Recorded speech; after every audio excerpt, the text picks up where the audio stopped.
and we're going to start looking at more fills. Last time we covered, the fluid contour, and I hope you've had time to play with it.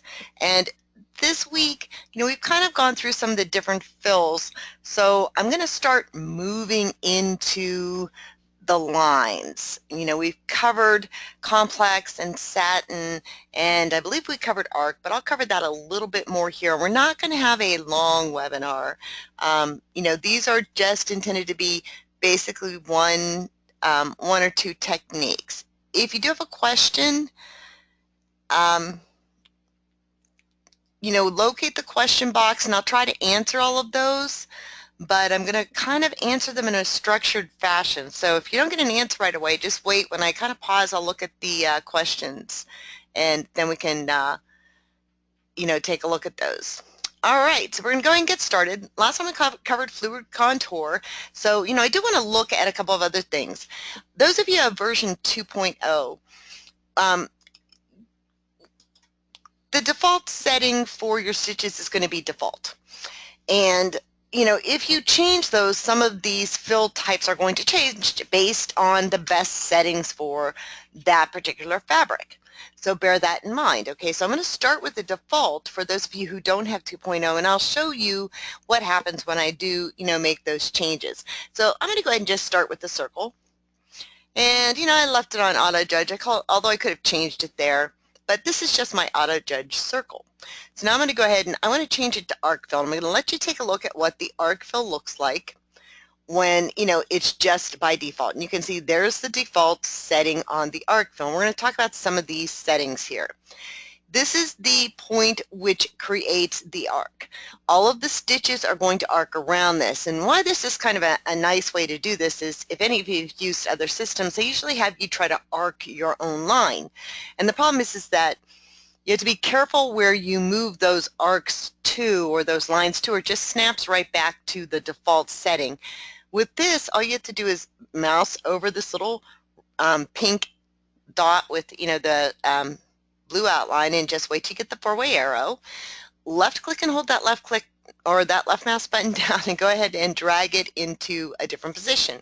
And as you drag it, you can see as soon as you generate, that arcing goes to where this point is. Now, unlike the radial fill, if I move it into the middle of the area, it's not going to do anything. It can't arc around itself. That's not like the radial fill. The radial fill is able to radiate from the point. This point is more about where it's going to arc around.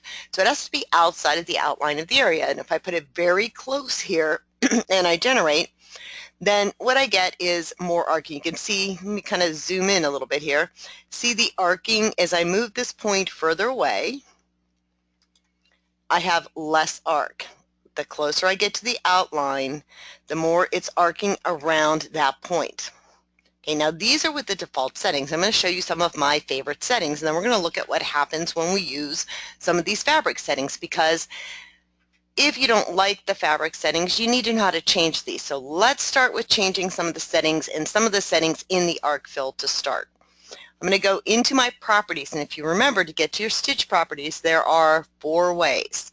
You have to have the area selected or line selected that you want to, change, or look at the settings, or, the program doesn't know what you want. So make sure it's right-clicked and it's flashing, or you can select it from your film strip over on the left side. So right now I have this flashing with the blue marquee outline. And to get into my stitch settings, way number 1, if you're a keyboard person, press the space bar on your keyboard. If you're a menu person, then you can just go up to the menu and hit Stitch and Stitch Settings. If you're an icon person, you have your icon that's right next to either your ruler or right next to your fabric settings, right? That is going to open your stitch settings. Now, if you don't want to move your mouse and you've already right-clicked on this area to highlight it, just right-click a second time and you get the same stitch menu as from the main menu. You can go into your stitch settings from there as well. So there's my stitch settings, and I'm on arc fill. Now, if you've been going through the webinars with us, you know that this is your basic tab, and anytime you see the word step, that means a stitch length. So basic step is 4 here. Of course, I'm going to use compensation. Of course, I'm going to use underlay. And of course, I'm going to use that tie stitch. Now that leaves a whole lot of other options. That means stand patterns can be applied, the feather stitch can be applied, and I can use the automatic border as well. But right now, we're going to concentrate on the arc fill. At the top of your window, you can see it says Basic, Underlay, Tie-Off, Pull Compensation, and Arc, because that's the fill we've selected here. Just click on the Arc tab, and these are going to be your settings. Now, my personal favorite settings for the arc fill are to have this smooth edge on, especially if it's not a perfectly symmetrical area like this circle. So smooth edge is going to clean up any little bobbles or rough edges here, because this is arcing, so it's not going to be like your regular complex fill. So this is one of my favorite settings. You're going to have to decide if it's your favorite setting, but this is one of my favorites. My maximum step here is 6. That's my maximum stitch length that I'm allowing the program to create. Okay. Minimum step is going to be 0.4. Okay, now I'm going to talk about these steps here, because these two control the maximum I allow and the minimum I allow, but they are not the standard stitch length. What this means in these settings is this. If, for example, I'm creating these arcs up in here, and to get that shape to be created, I need to make something that small, that minimum step there, then I'm giving the program permission to do it. Or if they can't calculate quite how to do this area without making a step or stitch this length, I'm giving the program permission to do that too. So those are the things I allow the program to do. But my basic stitch length is controlled on the basic tab. So if I go to the basic tab here, there's my basic stitch length 4.0. That's not a bad stitch length. I can change that, but I don't advise that you go below 3. But if you want to change it, just enter a new number, 3.5, and that's my basic step. Okay, now that's going to control the basic stitches in here. Let's go back to the arc tab. These, however, may still show up in here if that's what it takes to complete this area based on your basic stitch length. So I can change these as well. If I want a cleaner, crisper fill, I can say, don't make that. I don't give you permission to the program to make these stitch lengths for the shape any longer than, and enter your number. So I'm going to put 4.0 here. The minimum step is 0.4. Those are going to be very few steps or very few stitches that are placed in that area. It's just going to be to create crisp things like points. But I'm going to go ahead and say 0.2 and make that a little bit smaller too. Then I'm going to go ahead and apply this. Okay, now this is cleaned up a little bit. And I'm going to show you this in a second. Let me take us out of 3D view, and I'm going to zoom in here, right here, and see those are the edges I'm getting. See those little steps there? That's going to clean it up. Now I'm going to go back and undo back to here, and let's go out of 3D.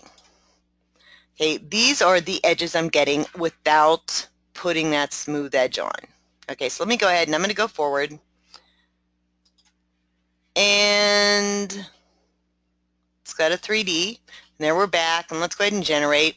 And what we have is a little bit crisper, cleaner look. You can see here it's a little crisper. It's not making a significant difference, just a little tiny bit of a one, but it does give us a cleaner fill. Now on this, remember I originally started with the point over here. Since I changed those stitch lengths, my fill's still going to go in this direction, but I'll get a cleaner look here as well. And I'll get a cleaner look the closer I get into, the outline. Okay, so when you're playing with these arc fills, try moving these things around. They're fun to use to give a little more dimension to something like Christmas bulbs or pull balls or the brim of a straw hat. Anything that would have a natural curve to it it's a fun fill to use, but you can also open this fill up and you can use it to highlight things like shadowing underneath the curve. And you can do different things with this fill. So play with this fill and get comfortable. Now, I'm going to go back into my stitch settings, and we're going to go ahead and we'll look at using a stamped pattern. When I use a stamped pattern in a complex fill, then it's pretty predictable because it's just a straight fill. Even a satin stitch is a fairly predictable thing, you know, even though it has some shaping to it. An arc fill, the closest fill that would be incomparable to, I guess, would be your complex fill. But it's arcing, so when I apply a stamped pattern, I have to take that into account. So I just wanted you to see what happens when I apply a stamped pattern. I'm not going to get this standard stamped pattern.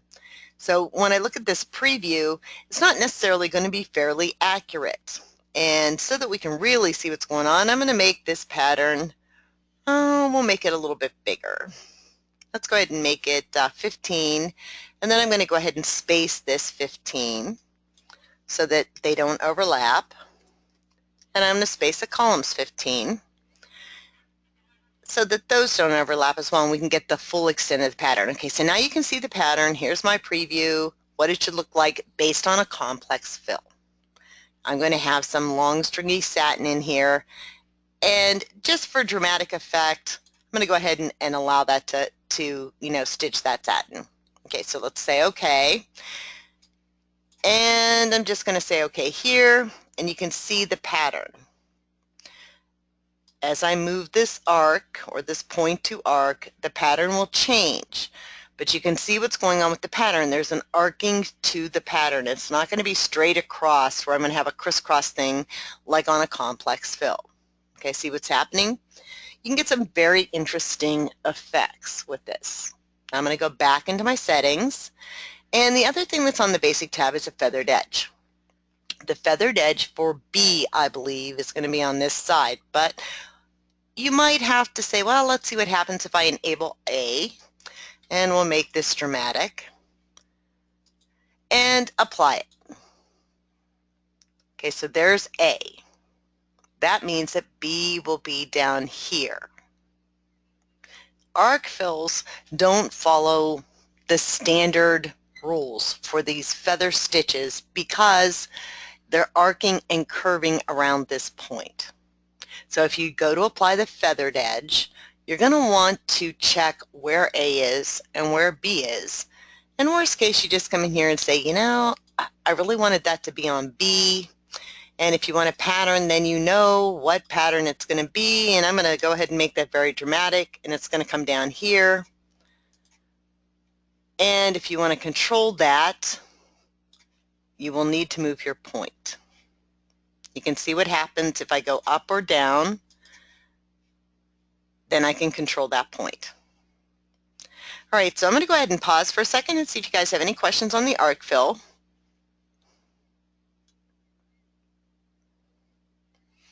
Ramona's saying arc is like dropping a pebble in the water, kind of, in that she's saying the further away, the less arc, the closer, the more arc. So you'd have to kind of look at half of that ripple, okay? And Lorraine, tell your Gigi team I said hello in Atlanta. Lorraine is tuned in with her whole digitizing team, so everybody's watching the webinar, which is really nice to know. All right, so you guys have any questions on arc fill? Doris is asking if you could ever put the feathering around the whole arc. No, it's going to be like a complex fill. It's going to be one side or both sides, but you're never going to quite get it all the way around. If you want to do that, you're going to have to look at doing, you know, a satin fill or a different type of fill. Because of the nature of arc and complex, they're a side-to-side type of fill rather than like radial or satin. Oh, hey, Holly. Sorry, it's Holly. Hey, Holly. Lorraine is actually Holly. She signed in under another name. It's good to see you guys. Anna's asking if you could use this effect to put hair on like a head. And yes, you can use the feathered effect. or the arc. What I like to do with the arc, I did a pin-up girl one year, and I needed to make her legs, or I wanted to. I didn't need to. I could have just made regular old legs and regular old arms, but I thought, well, on the arms I did satin and I had control there, and on the legs I had some control, but I wanted to make the tops of her legs look a little more rounded. So I was able to use the arc fill to do that and just give it a little bit of rounding. Well, then we had the swimsuit. So I wanted to make the top of the swimsuit look a little more rounded rather than just flat. And so I did the arc fill on the top of the swimsuit and then a layer of gradient shading underneath, the band there to make it look a little more realistic. So you can use the arc fill in multiple ways, or you could use it in just a basic way for like a Christmas bulb or a basketball or, the brim of a straw hat, anything that has that curve to it. Okay, so if you wanted to do hair, you certainly could, but you don't have as much control here. So you might want to look at using satin or a radial fill because you have a little more control with that for hair. So I hope that makes sense, Anne. All right, so we're just kind of going through fills, and I want you guys to play with these and get comfortable with them. And Elizabeth, could you repeat your question? I ended up kind of losing that in the question box. Jean, regarding the in and out point, if I move these, there's my arc point, right? And we'll move the in and out points exactly opposite. It's not going to make much difference on the shaping of the fill because it's going to behave like complex. Once my direction is set, then my direction is set. So, it's a little bit different than like your radial fill. It's more like a complex. If this is my stitch direction, no matter where I move my in and out points, then that's going to be my fill direction. It's the same thing with this point. Wherever I move this point to, that's what it's going to arc around. All right, so you guys have any other questions on the arc fill? I have a question for you guys who were in the last webinar. How many of you have gotten to play with the fluid contour fill? I saw a couple of people sent me some images that were really nice and it was kind of fun, and the reshaping tool. So I'll give you guys, time to type in your answers. And speaking of the reshaping tool, this is my arc fill, and an arc fill is controlled by this point. So what if I use the reshaping tool on this? Well, I'm going to go ahead and take off the feathering real quick, just so you can kind of see what's going on a little bit better. And we'll go ahead and take off that stamp pattern too. Okay, so here's my arc fill, and that's where I have that point. So if I left click on this and decide to reshape it, then I come over here and click on reshape, and I'm just going to pick a quick little shape right here and say okay and press enter. Okay, before I generate, you can see what's going on here because I reshaped, the arcing has been reshaped as well. There's still the basic arc shape, but there's some reshaping, right? So if I generate, wherever that dot is, which is down here, is going to control how that shapes. I've just reshaped the outline. I'm not going to be able to reshape the fill like the fluid contour. All right, so we've kind of covered most of the fills, and there's one more thing before we go on to lines in the next webinar that I really wanted to talk about in the program, and it's something that's really fairly unique to the Generations program. If I have an odd shape, and I'm just going to kind of grab one that comes to mind, and I'm going to use a letter, okay, just because it's the quickest, simplest way to show you this. Let me find one of those big fat letters. There we go. The letter S and the letter O. And let's go ahead and we'll make these even bigger.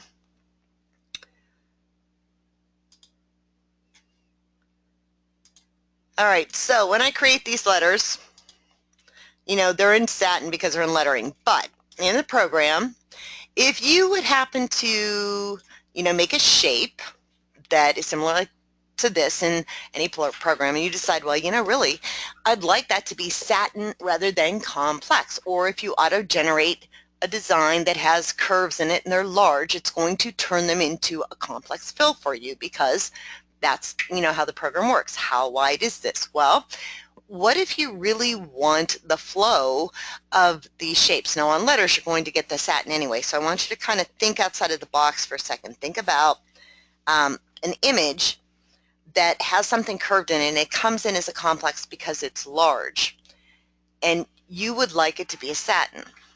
So think in terms of those. So right now, pretend these are images, not letters. They come in as complex because they're large. Well, in most programs, if I would change them to a satin fill,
you can hear me. It's not showing any audio issues on my end, so I'm hoping that you can hear me, but it seems like maybe there's some audio issues somewhere.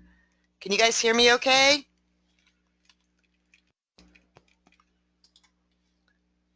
It's, you know, it's got to be something on the internet, and I'm showing that I haven't lost the audio, and the recording would not have lost the audio, I don't believe, but I'll double check everything.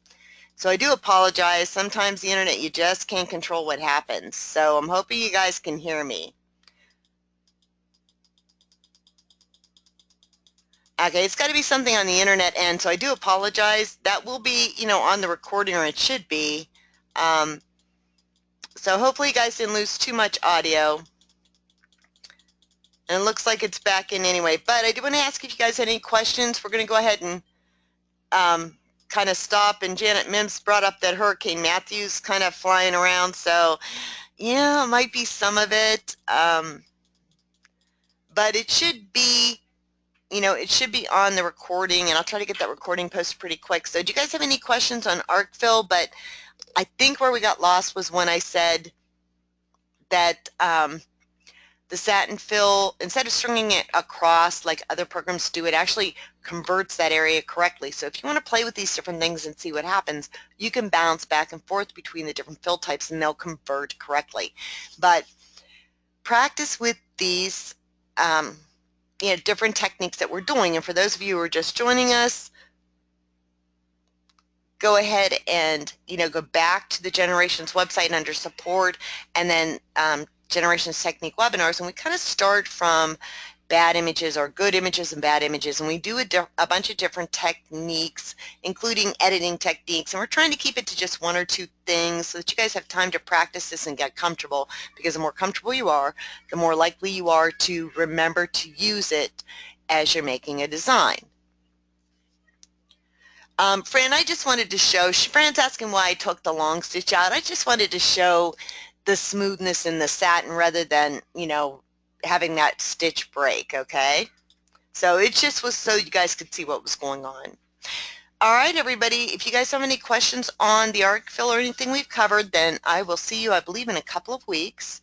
And, we'll start moving into lines, and we'll talk about in and out points and how to control lines better, as well as the different types of lines that are available. Let me go ahead and stop the recording.